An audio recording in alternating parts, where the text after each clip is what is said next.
น้องกระปุกอันนี้ยัดซื้อกันมั้งยังไงเดี๋ยวนี้เรียนเนี่ย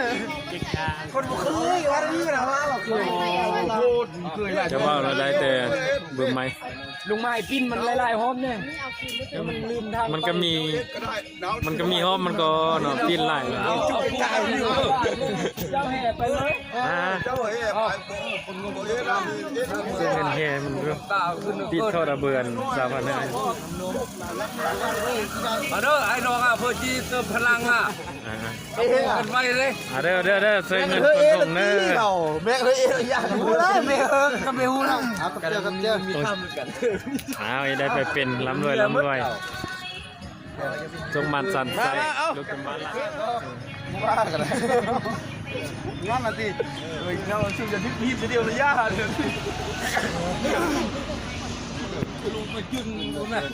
ยืนอยู่หันไปเลี้ยงบินไล่ๆหอมเอาน้ำเลยโอ้ยแล้วกูมีนี่จัดเจ้าเลยนี่นะ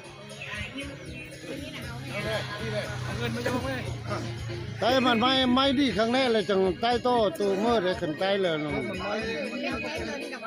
เวลาดอกยังประทานมีลมเก่าเนี่ยน้ำมองยังไหลถ้ามันลมที่เราเอามือไปว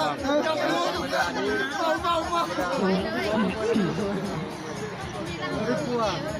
มาเรียนเบ้าเลยเมียจู่บอกเอาโจ๊กมาเนี่ยเด้อรัดใช่เลยจู่แล้วก็โจ๊กเอาเป็นแก้วเลยวะสู้แล้วก็โจ๊กไม่ต้องเคยได้ดิเอาโจ๊กเนี่ยเอาน้ำก้อนเนี่ยมา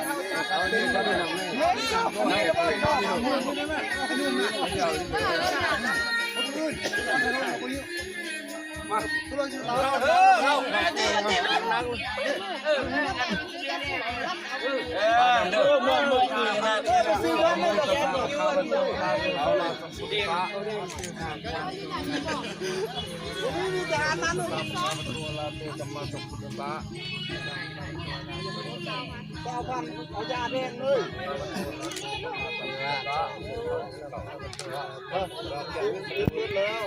เรียกว่าทรงงามดีวันดีที่ต้องใส่เคยวันนี้ว่าขึ้นมันยงปลุกจับเชื้อขึ้นรัดธาตุประคาดจักงามขึ้นมุดเดียวนี่เรารับตาโมอัดโมอัดสังโกก็อัด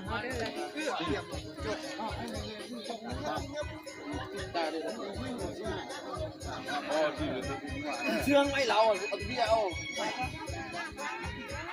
โอ้ยนี่นะเขากินมาแล้วเพื่อนนี่นะมึนเอาบอกไอ้กิน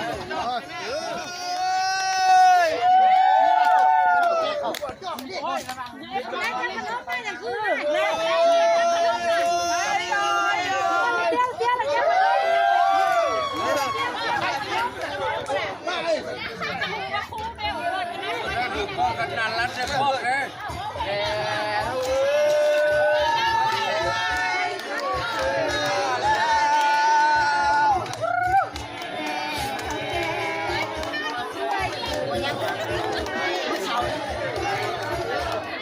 เสียงดังเด้อ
ไม่ถูกกันเลยทำไปเลย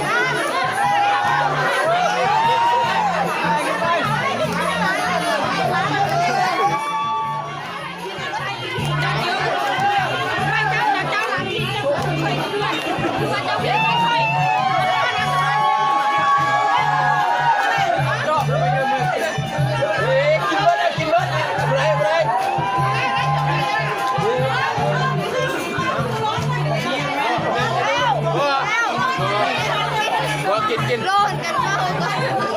กำลังกินข้าวเช้าได้เลยเงียบก็ใส่กิน